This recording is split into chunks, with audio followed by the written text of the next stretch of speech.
बिस्मिल्लाहिर्रहमानिर्रहीम। गंजपन एक संगीन मसला बनता जा रहा है।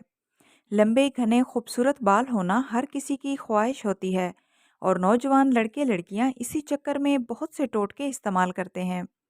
बाज़ारों में इस मसाइल से निमटने के लिए मुख्तलिफ तेल, दवाएं और जेल दस्तयाब हैं, लेकिन इनमें से बहुत कम ही कारआमद साबित होते हैं। ज़्यादातर इस तरह की अशिया से मनफी असरात ही सामने आए हैं। केमिकल वाले इन प्रोडक्ट्स के देर पा इस्तेमाल से खुश्की, सूजन और एलर्जी के मसाइल पैदा हो जाते हैं और लेने के देने पड़ जाते हैं।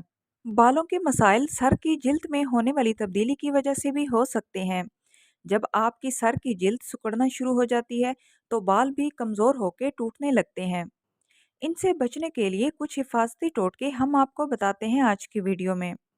बालों के मसाइल का आसान हल।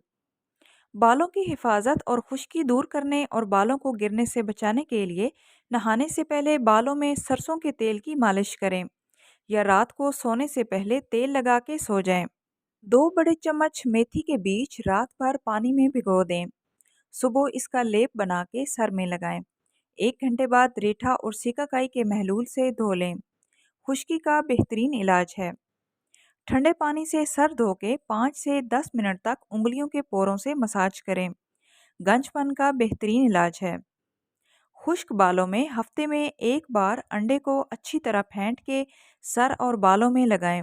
इसके बाद शैम्पू से धो लें। खुश्क बालों में हफ्ते में एक बार जैतून के तेल में लीमू मिला के मसाज करें।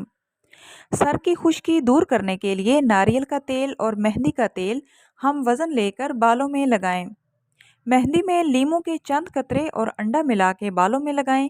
1 घंटे के बाद सर धो लें। खुश्की ख़त्म हो जाएगी। सर में मैल जमा होने की सूरत में सिरके को तेल या पानी में मिला के लगाएं। सर साफ हो जाएगा। कलवंजी को पानी में मिला के सर में लगाने से बाल मजबूत हो जाते हैं, गिरने से रुक जाते हैं। इसके अलावा इन सब टोटकों के साथ साथ अपनी ग़िज़ा का भी ख़ास ख्याल रखें। आई होप सो फ्रेंड्स, आज की वीडियो आप लोगों के लिए नॉलेजेबल रही होगी। वीडियो अच्छी लगे तो आपसे रिक्वेस्ट है कि प्लीज़ वीडियो को लाइक करते जाएं और इस तरह की मुफीद मालूमात के लिए चैनल को सब्सक्राइब करें। मिलते हैं नेक्स्ट वीडियो में, तब तक के लिए अल्लाह हाफिज़।